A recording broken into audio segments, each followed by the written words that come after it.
the meeting room now, which is great.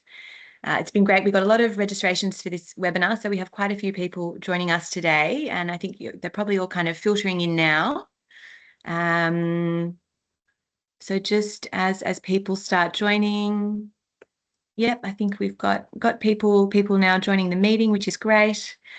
So welcome to ABGF's latest webinar on partnering for growth. And while we have people filtering into the meeting room, I might just give a quick recap of why we're all here today. So for context, we're the Australian Business Growth Fund, and we'll tell you more about who we are very shortly.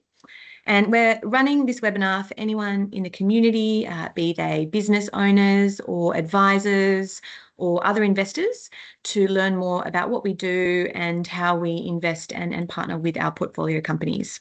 So this webinar in particular focuses on that partnership process. We've called it Partnering for Growth, which really looks at how ABGF joins with our portfolio companies and their founders or shareholders to create value. So that is how we work together with our portfolio companies to grow the value of the business over time and generate returns for all parties. And there are a number of ways that we do this, which we'll talk about throughout the course of today.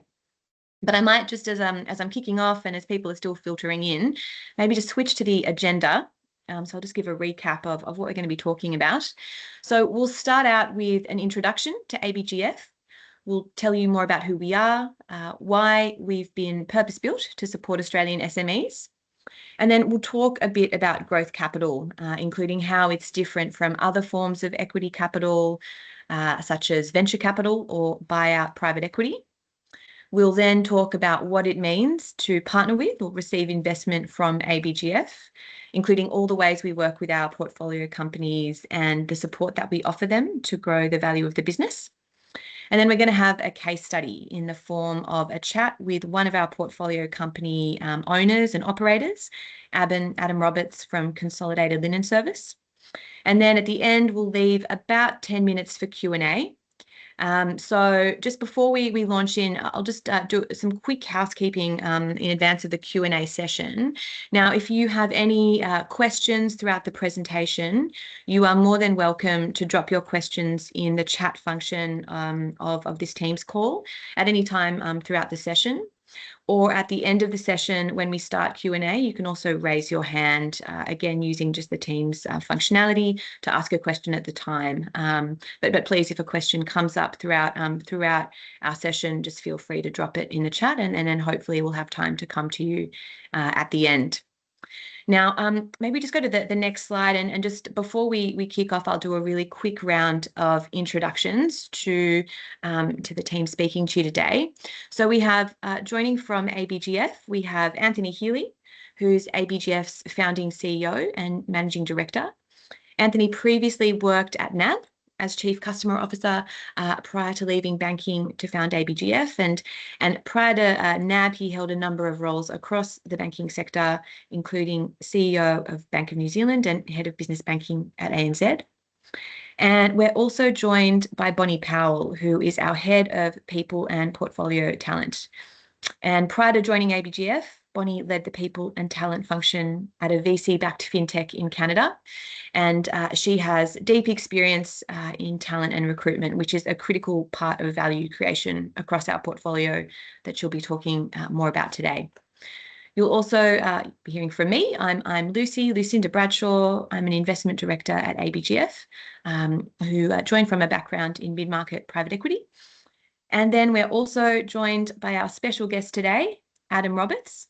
Welcome, Adam. He's the CEO of Consolidated Linen Service, or CLS, which is a commercial laundry business based in central Queensland, which ABGF invested in about 2 years ago. So we're going to have a chat with Adam later today about what it's like to be partnered with ABGF. And we have called this a fireside chat in the popular terminology. But if you know anything about laundry businesses, which you're forgiven for not knowing anything about laundry businesses, but if you do, you'll know that heat monitoring and fire safety, they're key concerns in a laundry context. So I suspect Adam likes to stay away from fire as much as possible.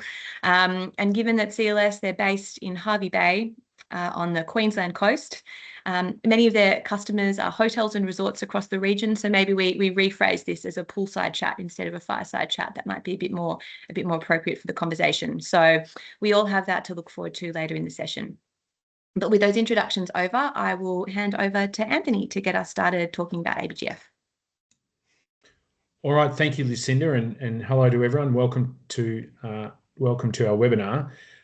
So I'll just tell you a little bit to kick off about the Australian Business Growth Fund. We were established in 2020 as a public-private partnership between the major banks and the federal government, and we were really formed out of a recognition that there was a gap in the market for long-term patient growth capital for SMEs. I'll talk a little more about that on the next slide, but really we were filling a gap that wasn't effectively being addressed from a capital perspective. We raised 540 million initially from those shareholders. I'd emphasise that the fund is independent of the shareholders. They obviously invest in the fund, but we make our own commercial investment decisions independent of the shareholders. And it is patient growth capital for SMEs. We need to deliver commercial returns for our shareholders, but ultimately it's about driving economic growth and creating jobs in the Australian economy and supporting the innovation and entrepreneurial culture in Australia. So thanks, Lucy. If we go to the next slide, just to give everyone a sense of where we fit in.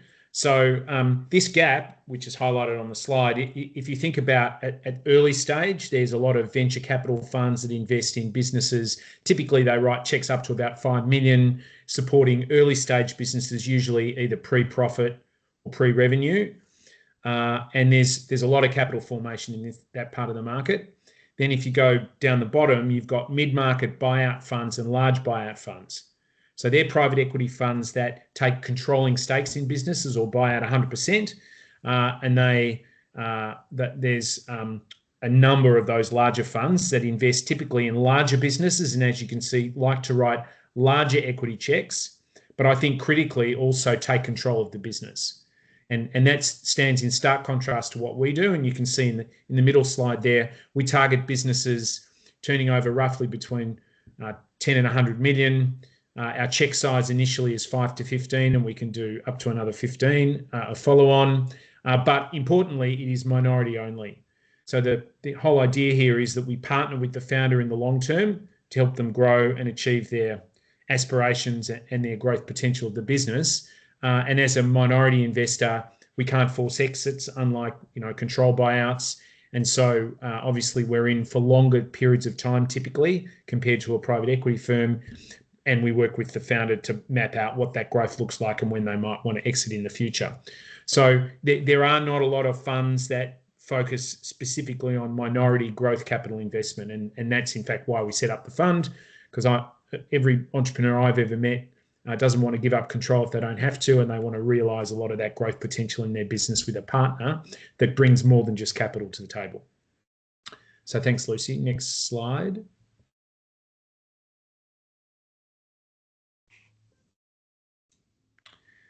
So I've touched on a little bit of this. What we focus on is, in terms of investment, is the businesses have to be Australian headquartered, typically revenue between 2 and 100 million. They need to be profitable and have a track record of profitability. And obviously then you come into some of the things that you look at every investment and things like, do they have a unique value proposition and a strong market position? Is there significant growth potential in the business? And is the founder open to a partnership, not just capital? Now, there are things that we don't invest in. Obviously, we don't do startups and unproven business models or controlling equity stakes. It's private, so we don't invest in listed entities nor do we do controlled buyouts. And you can see the other kind of restrictions. But broadly, we're a sector agnostic fund. We're invested across all sorts of different sectors and businesses, but there's those sort of carved out so you can see on the slide. Thanks, Lucy. If we go to the next slide, as to what makes us different. So first of all, and I think most importantly, we are minority only. So we leave the founder in control of the business, and we partner with them to map out the strategy and the growth plan for the business, but ultimately the founder remains in control. So whilst we are a minority investor, we do have a very active investment and governance approach. And so that's about rolling up our sleeves, working with the founder to identify where there are either gaps in the business around capability that we can bring to the table and help build out, or where the founder wants help with entering new markets or developing new strategies.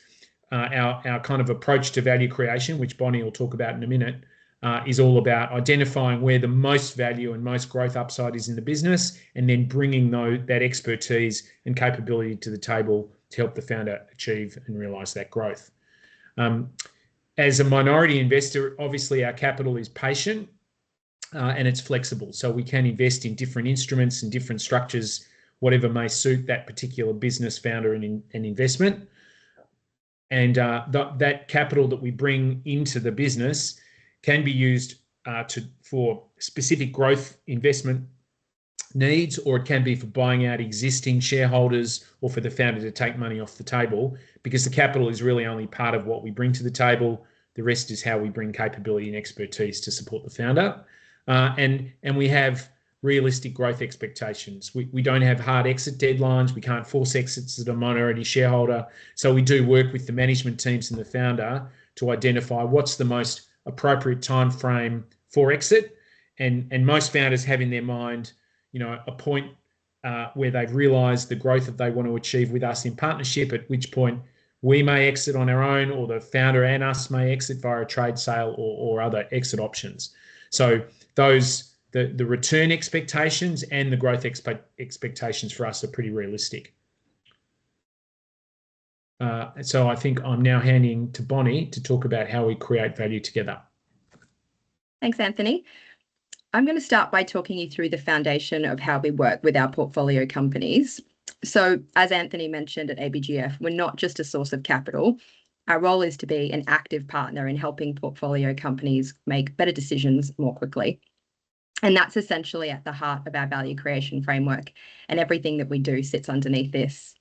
So I'll talk about the breadth of the support that we provide on this slide, and then we'll take a deeper dive into the management excellence on the next slide. So the first pillar of support is around strategic alignment. And this is essentially where we focus on the fundamentals that every growing business needs.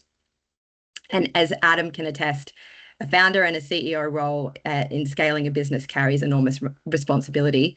And so we essentially act as a sounding board and a thought partner on financial, people, and on the strategic landscape, which can make a real tangible difference to the day-to-day and ultimately the growth trajectory of the businesses that we're investing in. So on capital structures, we take an active role in supporting the management teams to think through debt, liquidity management, and how to optimize their balance sheet as the business evolves. On board effectiveness, this really spans the selection and the appointment of an independent chair and the implementation of governance frameworks, ESG considerations, and the oversight of risk. And really getting the right people around the table with the right processes is something that we see as foundational in the support we provide. The second pillar is around management excellence, and this is really about the internal capabilities of the business itself. So we look at 3 domains here: people, finance, and operations. So on the people side, it's really about capability and engagement, making sure that we've got the right people in the right roles and that the team is essentially motivated and set up to perform. On finance, we help portfolio companies strengthen their reporting and their forecasting, so leadership teams are able to work from clear and accurate information. And operationally, we look at the tech, the systems, and the processes that underpin how the business is run day to day, because efficiencies at the operational level are often where significant value is quietly being lost. So I'll dive into these elements in a bit more detail on the next slide. And the third pillar, we'll just jump back one more slide, please. The third pillar is around our growth initiatives. So we work with portfolio companies to deliver growth via a number of avenues. And so one of them is sales and marketing. So we'll help them sharpen how they go to market. The other growth levers might be international expansion, could be M&A activity or partnerships. And we provide both the strategic framing and the practical networks to pursue these opportunities. And we'll also be keeping a close eye on the market and how the market changes, helping businesses pivot, identify opportunities, and really look at ways that we can support them with contingency thinking into planning when economic conditions or market conditions change. And so essentially together these pillars represent what we would consider a well-rounded hands-on approach to value creation. So you can go to the next slide. Thank you. Okay, so we're going to double click on management excellence. And management excellence, the reason we're looking at this in a bit more detail is this is really the day-to-day support that the portfolio and talent team provides to the businesses that we're investing in. And so on the people and organizational advisory support, this really goes beyond your traditional HR and your transactional HR. When a portfolio company is scaling or going through significant change, organizational design becomes really critical. So it will help businesses think through restructuring, reporting lines, how the organization might need to evolve to support its next stage of growth or transformation. And then we'll look at role design, incentives and compensation. So this is really ensuring that the structures are motivating the right behaviours and that remuneration is competitive and fit for purpose for your business. Alongside that, we'll connect teams to, from time to time, teams need coaching and development. And so we'll find programs that are fit for purpose for those key people leaders. And then we'll help businesses select the right HR and people-related software and platforms. Now, this might sound straightforward, but it can be a real time sink for management teams who don't have the specialism to guide through that thinking. So we'll provide support there. Next is around sourcing industry and subject matter experts. So when businesses need that specific expertise, it doesn't always exist internally. And so that's when it could be either for a project, a strategic review, or a capability gap. And that's where we would provide a connection to those subject matter experts in the marketplace. And then in addition to that, we'll provide board and governance support. So that's essentially helping companies not just appoint great board members, but really ensuring we're embedding effective governance practices. The next area is around recruitment and selection. And this is something that we are involved in a great deal of detail with our investee businesses. And so one where we tend to be able to add immediate value. Because getting the right people, as you would know, into the right roles can sometimes be the single biggest lever for a business. So for senior appointment hires or senior management roles, we'll tend to oversee the recruitment process and design and the execution from a project management perspective. So we'll adopt the most appropriate psychometric tests. And this really helps to ensure that the compatibility for the person coming into the business is right for the role and right for the business. We'll then assist with designing the role and the position description and making sure that we've benchmarked the compensation so that the portfolio companies can really go to market knowing that they're offering attractive REM and that they've got the right role scoped. And then in addition to that, we'll advise on which executive search firms that we think make the most sense to work with. We've got deep relationships with these search firms in the marketplace and trusted relationships. So when we're making these recommendations, we're making them knowing that these search firms are understand what it means to be partnering with ABGF and working with our investee businesses. And then last but not least, managing the process of searching for the independent chair, as well as accompanying, as well as supporting the documentation for that appointment. And then the last area, which you'll see there, is on finance and reporting. And so for many of our portfolio companies, in particularly those at an earlier stage, having that deep level of finance or that finance experience leader isn't always feasible on a full-time basis. And so that's why we offer temporary CFO and finance management services. This can be genuinely transformational for a business navigating like a complex period. And so we'll also assist with templates, reporting, because essentially we know that good reporting is the foundation of good decision making. And then along with that, finance system implementation advice, which supports around forecasting and cash management. And that's critical for any business managing growth or navigating degrees of uncertainty. So hopefully this gives you a quick overview or a feel for the hands-on partnership style approach that we take. We're not just monitoring investments from a distance. We really are embedded with our portfolio companies, bringing expertise across strategy, people, and finance. And the goal is always to help these businesses make better decisions faster and to create meaningful lasting value. But perhaps the most important part, which I've saved for last, is that we genuinely care, hand on heart, about the people and the businesses that we invest in. So with that summary, I'll pass back to you, Lucy. Thanks, Bonnie. Just one final slide before we jump into our chat with Adam from CLS, but I think this just sort of brings together everything that Anthony and Bonnie have been talking about, and shows you our portfolio at ABGF today. So 12 companies in our current portfolio across a really diverse range of industries. And I won't go through each of them in detail, but if you just look on screen, you'll see that we have companies that operate in heavy industries. For example, there you've got Derwent, that they're a metal foundry in industrial product manufacturing. Total Green Recycling is an e-waste recycling plant. Modra is a carpet manufacturing technology plant. And then we have, software and logistics businesses like Hubbed and Nexa.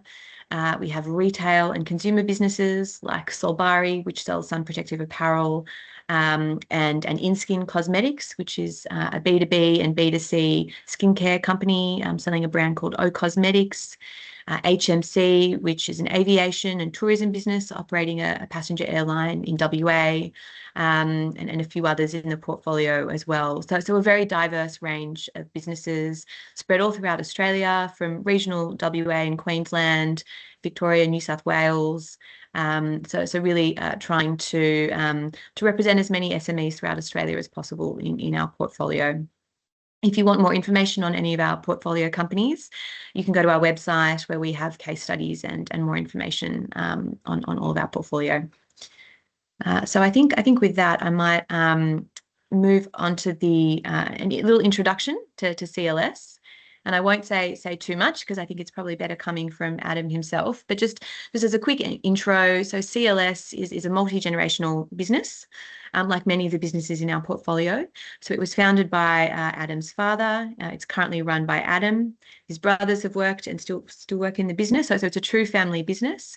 And they made a very big decision to take on ABGF as an investor in 2024. And I think we're very conscious at ABGF that we might make several investments a year, but for a lot of the portfolio companies that we invest in, they're making this decision as a one-off. So I might pause now and bring in Adam so he can tell you more about the business himself. Thanks, Lucy, and g'day, everybody. The snapshot that Lucy provided was correct. My parents started CLS back in 1990. I started working on the laundry floor as a teenager and sort of fully committed to the operation, to the family business when I was about 19. I deferred on an economics degree and got suckered into the business, and the rest, they say, is history. Started without a single customer, as many do, and then as the years passed, we grappled with growth, having the resources, etc., to grow beyond Hervey Bay. We'd make small acquisitions, small laundries, etc. And I think within the first 10 years, we had acquired 5 or 6 different small operators that were previously competitors.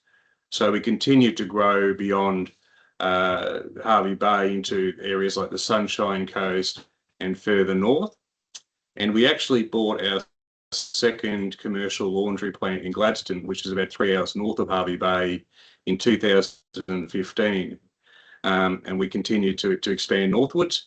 And we were kind of pulled by a lot of our strategic customers saying, oh, look, we're really struggling for services in regional and central Queensland. So you sign up to a contract and go, okay, we will stretch ourselves a little bit further, head further north, and fill a gap that either the local laundries couldn't service or didn't provide the quality of service that they were needing. A lot of our customers, I mean, today we service more than 800 customers, and they're a mix of hospitality, aged care, healthcare, heavy industry, etc. Everything from a meatworks to an Airbnb. And today we've got 4 laundry plants that are all about 200 to 300 kilometres apart. So regional Queensland is very diversified. There's a shopping highway in between, so there's not much fun on the roads. But we fill an essential service, and this became apparent coming out of COVID, where Queensland, whether by good luck or by good management, really surged with growth. Tourism bounced back very quickly, and with staffing challenges, etc., we somehow managed to provide services when others can't. The result of that was we grew very quickly. We had bought, coming around to how we sort of first sat down with ABGF. We had bought an old laundry in Rockhampton, and the day that we bought it, we said we need to burn this place down, not literally, but figuratively, and decide that we had to build a new laundry. We had a major competitor in the region that was undercutting, etc., but we stuck to our guns, and we just started looking for capital to help us fast track, because again, we knew we had the work, we just didn't have the capacity to do it. So we had spoken to a couple of other investors, private equity firms, etc., over the prior years, but again, we fell through a bit of the cracks between being too large for some, wealthy family houses, but too small for the typical PE firms, etc. So we were, as Anthony alluded to from the outset, we fell into these cracks, and we actually got introduced to ABGF from one of our customers, or the PE firms that owns one of our large customers, etc., and said, look, ABGF would be the perfect partner for you. And so I literally got an email introduction, and that started the process. I would say about the process as a family company, etc., I actually enjoyed the due diligence period, as terrible as that might sound. We were reasonably well advanced with our reporting and skills internally. But I think because ABGF obviously only have the ability to be a minor shareholder, it means you have to get to know each other very well before you finally sign on the dotted line, because as Anthony has said, they cannot exit without a line plan, etc. So I think that rigorous process from the outset was great. On day one, we knew each other's secrets, we knew how it would work, and I think that's 2 years later that has stood the test of time. And Adam, maybe just to jump in there. So when you were introduced to ABGF, you'd been speaking to a few other capital providers, as you were saying, you kind of had fallen through the cracks, you weren't the right size. But what were you really looking for in an investor at that point in time? What had sparked the decision to bring on an investor, and what were the skills, what was the support that you needed? There's a couple, Lucy. One, obviously, we needed the capital, but two, we had a minor shareholder that was also looking to exit for retirement reasons. So, and we managed through this partnership to achieve both. And I think, and Bonnie also mentioned this, we needed more skills. And being a regional operator, it's hard to attract people and skills out of the metro areas. So I can remember going through the process with Bonnie, finding our independent chair, and again looking at all the candidates that were sort of matched. And we actually, it was a fantastic job interview process. The independent chair was interviewing us, and vice versa. So, and 2 years later, I'd like to think that we made the right choice, and it's working well today. So that's a great example of, I suppose, ABGF bringing more than just money and governance to the table. And so you said that you enjoyed the due diligence process, which is great to hear. You don't hear that every day of the week, but I mean, obviously we spend a lot of time doing due diligence on you and companies like yourself, but it's just as important for you to do your due diligence on us. So what were the key things that you focused on when you were assessing ABGF, and maybe some of the questions that you asked to test whether we were the right partner? Well, I think, we did talk to a couple of the other investee companies as part of the process, and that certainly helped, and they reinforced that their experiences over their first year or so was similar to what we could expect. There was a genuine relationship between us and the key people doing the due diligence at the time. The investor director from ABGF, Jack, etc. There was a just a very, I suppose, sincere, trustworthy approach there, where we knew we were going into this not just for a few years, but possibly more. So we just wanted to make sure that we had that that relationship, and that included, in our case, hopping in a car for a week and driving from one end of our service region to the other, and that's a 12-hour drive. So we had a couple of good days on the road there just to make sure that not necessarily operate, to obviously check on the operations and the people that we have, but also, how we interact with people and, how our staff view us and vice versa. And since you brought ABGF on board, so you mentioned the chair. So Jeff is the independent chair, and I think we mentioned earlier that's something that we try to get in place in all. A chair just to act as a neutral party between ABGF and the other shareholders, but also to act as a support person, sort of mentor to you as the CEO, and to kind of help add a layer of governance to the business. So there's been the introduction of a chair, and then other more formal, I'd say, board and governance requirements than you were used to previously. So how have you found the shift to that sort of more governance-focused operating environment? And maybe if you could tell us what was uncomfortable potentially at first, and what aspects of that have you come to found valuable? No, look, I think pre-ABGF, even though we're a family company with the minor shareholder that we did have, we were still reasonably, had reasonable governance practices. We would still have, perhaps not monthly board meetings, but there was certainly some structure there. And there was some approvals framework, so I couldn't just go off and write a check without seeking, shareholder approval, etc. But obviously with ABGF, it's obviously next level. Without ABGF, the calibre of person we have as our chair, Jeff, we would not have had access to that. So at our first board meeting, etc., it just brought a level of calmness, of methodology, just logic, etc., just working through as we all got to know each other, and obviously focused on what we're going to use the investment funds for, which in our case was building a new plan. So sitting here today, I've just finished this morning writing, I think, my 21st board paper.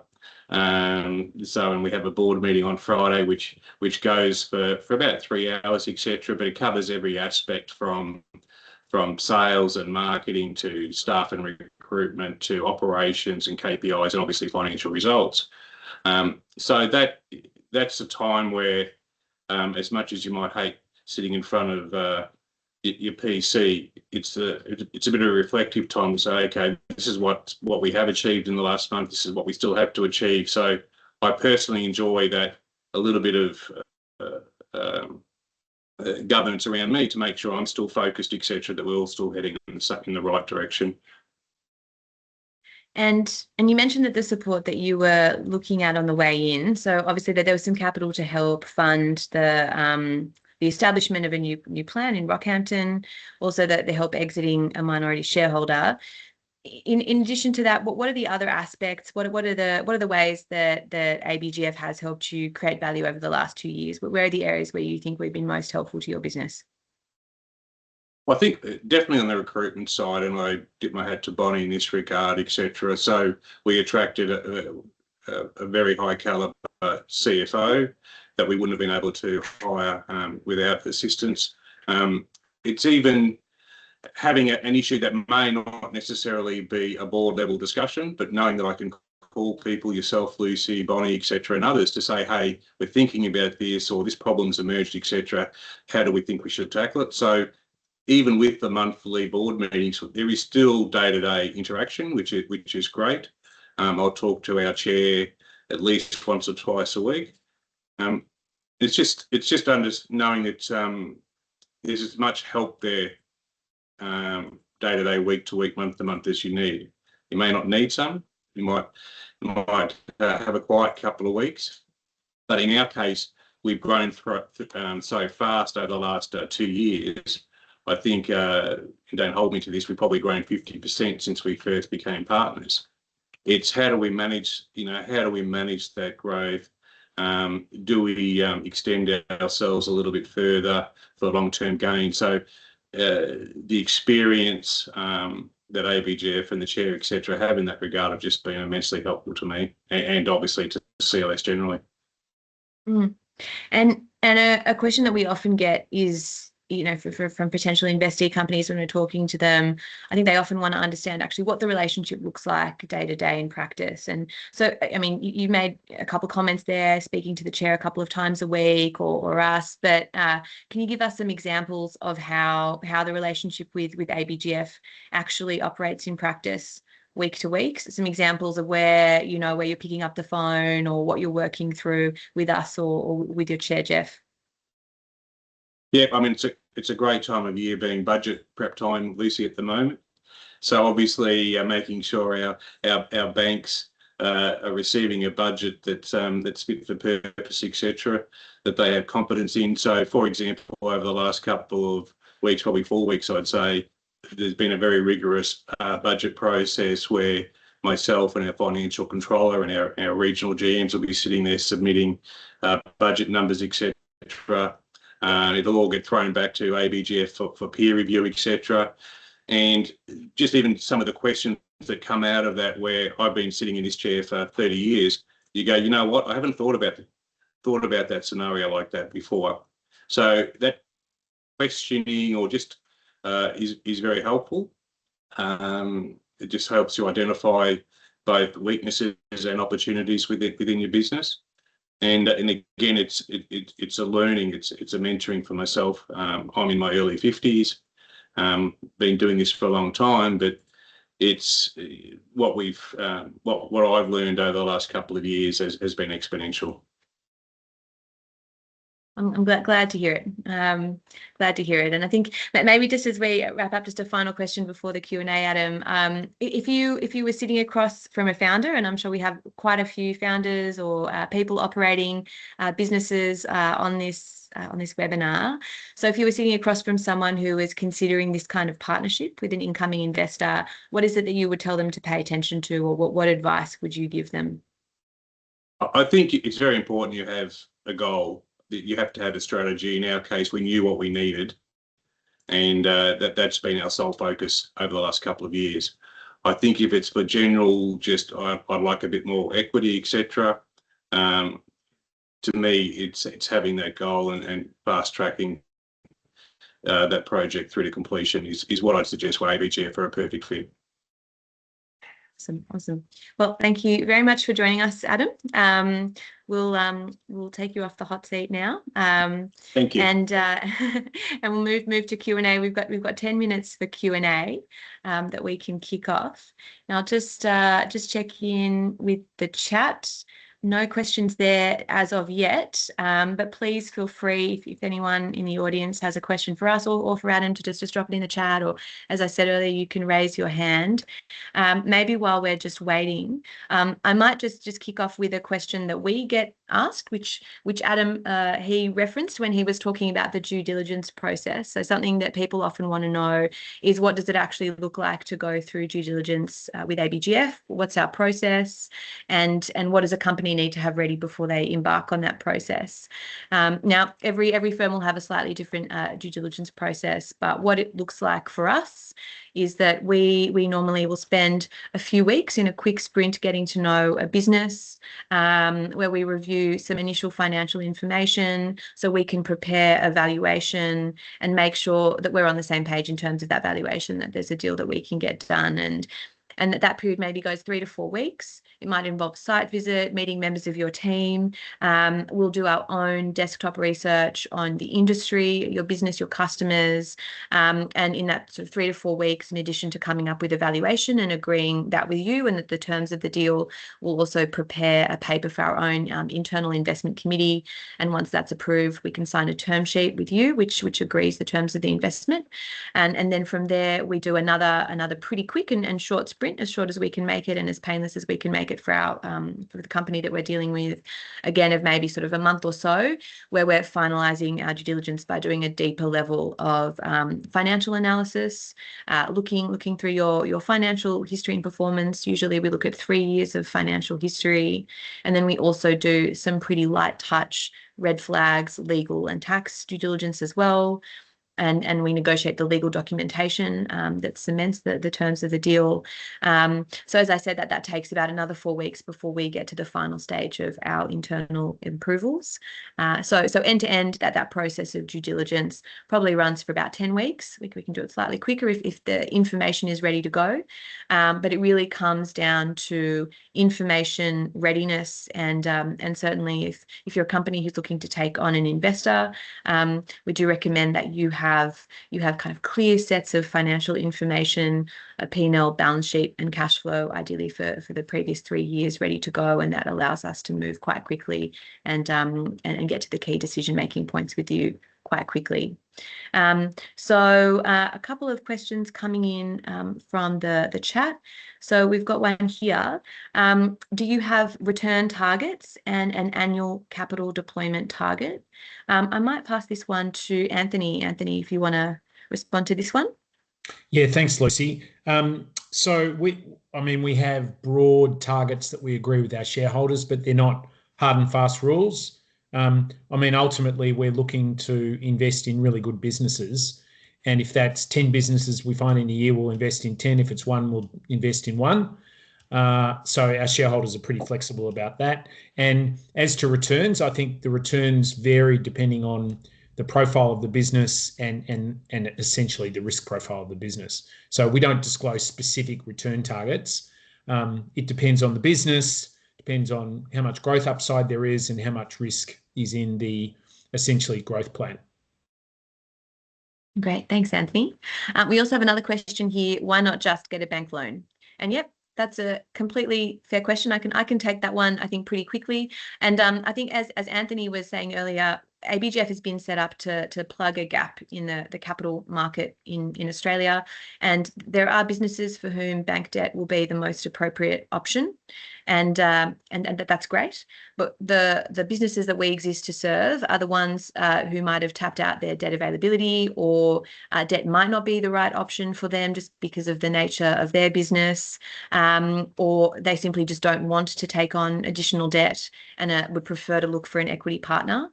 And then, as Anthony explained earlier, we really kind of fit that tranche of the equity capital markets in Australia in between venture capital for businesses maybe on the smaller end, and then traditional buyout private equity on the larger end. So yes, if you'd prefer to get a bank loan, that's completely fine with us. But we're really here to serve the businesses that can't or don't want to go down that path. Lucy, I might just add 2 comments. Yeah, go for it. If you don't mind. The first one is, I think, having been a banker a long time, there are certain things that debt is suited to and certain things that equity is suited to. And you want to think through those before you decide what's the right capital structure or what's the right source of funding. I think a couple of things to keep in mind with debt. Typically, banks look at your historical P&L to determine if you can service and repay the loan. They are less likely to look at your future growth because they don't get any upside from growth. They just want their interest paid and their loan repaid. So they're much more cautious about lending against future growth or against future earnings and cash flows. They like to look at historical, and typically, especially in this segment of the market, banks like security over hard assets as well.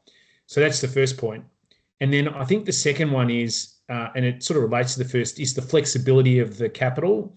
So if you think about it, when you've got an equity partner like us, you might ride through some real ups and downs in the performance and earnings of the business. When you're an equity partner, you ride those with the founder. And so we don't have step-in rights if you don't hit your P&L targets.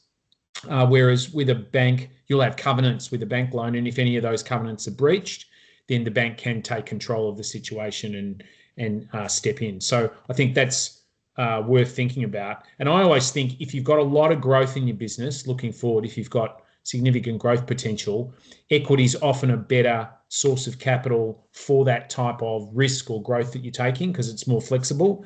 But if you've got pretty steady earnings, you've got good assets that you can secure against a loan, you might just want to buy a property or some plant and equipment, then a loan might be better for you. Yeah, thanks, Anthony.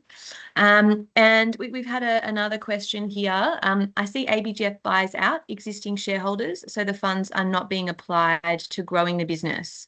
In such circumstances, ABGF must believe it has other more significant non-financial value adds.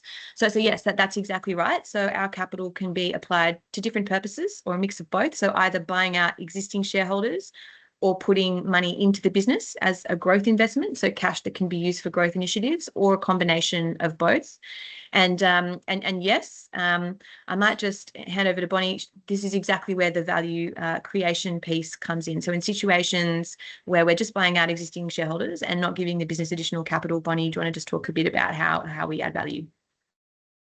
Yeah, absolutely. Well, it depends on what that particular business might need, and so the support is really bespoke in terms of what each business might need in terms of value add. But that would generally be looking at things like, how do we get the right people in the right roles to enable that next level of growth? It could be providing operational support in terms of some of the efficiencies. It could be connecting the business with experts that they don't currently have access to in terms of their networks. So there's a variety of things that we're able to support with that are non-financial related. Yes, spot on. We've had another question here. Does ABGF focus on more AI or robotics related investment opportunities now? I can take this one. The answer to that is we're not a venture capital firm. I think things like AI or robotics, they sometimes have a tendency to be more concentrated or more suited to an earlier stage venture capital style investment.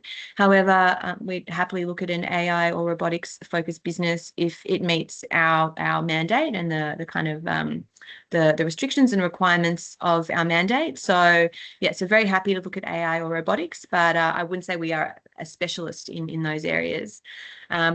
And just on our mandate, we've had another question here asking that our check range is 5 to 15 million, but the revenue range is 2 to 100 million. So how does that work?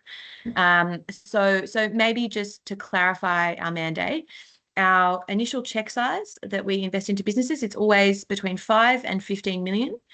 The revenue thresholds that we mentioned, or that revenue band, that relates to how much the company should be making to fall within our mandate requirements. So we only invest in businesses that are making between 2 and 100 million. Below 2 million, those businesses are generally too small for us. We like to see businesses that are larger and have a longer track record of operating history.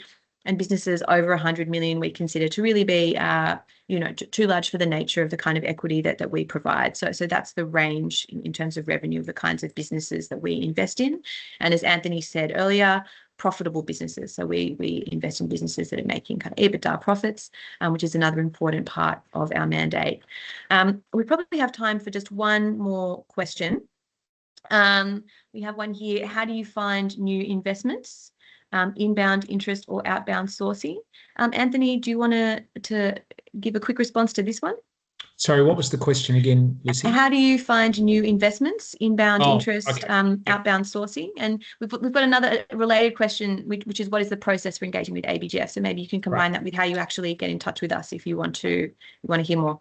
Yeah, great. Well, first of all, we have a range of sources from which we find opportunities. One is through our shareholder banks. We have speaking of AI, an AI-driven data engine that we've put in all of our investment parameters and investment cases, and it pulls data from about 6 or 7 different sources and produces lists of businesses that might have the growth characteristics that we could support and help and invest in. And then we approach the banks and say, would you be prepared to make an introduction to those customers? The second is through the advisor networks. We're well known to the advisor networks across the country. So they're advisory firms, accountants who advise their clients on how they might source capital. And so they will often introduce opportunities to us. We get referrals from other sources as well. And obviously, people can register directly through our website or contact us. I think the final slide gives you the contact details for Neve, who's our origination manager. You can contact her directly, or if you go on our website, there's actually a form you can fill out with just a brief bit of information, and then we get back to you within a couple of days to follow up on your inquiry. Yeah. So I think that that's all we have time for now. So thank you very much for that, Anthony. So as Anthony said, if you want to get in touch, please feel free to do so. We had another question earlier, which was about whether or not we're going to share the slides from the presentation. So yes, I understand that they'll be made available and they have the details for contacting us if you want to do that. So I think with that, we'll wrap up there. Thank you everyone for joining us. And yeah, thank you very, very much for Adam as well for sharing his experiences working with ABGF. Hope you all have a great day. Thanks, everyone. Thanks. Bye.